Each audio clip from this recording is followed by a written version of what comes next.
प्यारी जी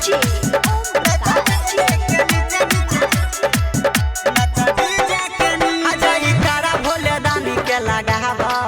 आया बसावन के मजा तू उठावा भोले दानी के लगावा आया बसावन के मजा तू उठावा नचा डीजे के नीचे नीचे पीछे पीछे नचा डीजे के नीचे नीचे पीछे पीछे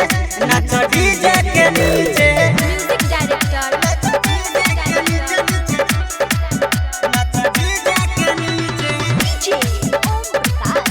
पीएसपी रिकॉर्डिंग स्टूडियो पहिला समारी बाबही जुदुआरी जाके हाजरी लगई है लेके सिमरिया से जहल तू सुल्तानगंज तू जई है पहिला समारी बाबही जुदुआरी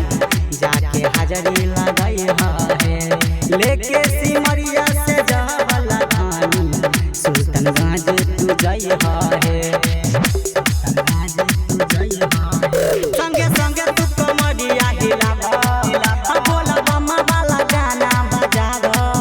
संगे संगे तू कमरिया हिलावा मोरे बाबा वाला गाना बजावा बाबा पीछे पीछे नचा डीजे के नीचे नीचे पीछे पीछे नचा डीजे के नीचे नीचे पीछे पीछे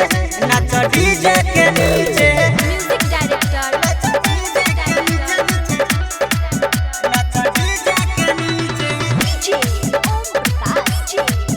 PSP recording studio writer Ankit Sharma Vikas कान्हे पकामर उठावे प्यारे जी से कही के जल्दी तो गरी घर पर अपना मंगावे राइटर अंकित शर्मा विकास कान्हे पकावर उठावे प्यारे जी से कही के गरी तू जल्दी घर ही पर ले आवे संगे सपनों के तू ले आवा भोले बाबा वाला बूटी पिलावा संगे एंजल के लेके पीछे आवा भोले बाबा वाला बूटी पिलावा आवा हो पीछे पीछे नचा डीजे के नीचे नीचे पीछे पीछे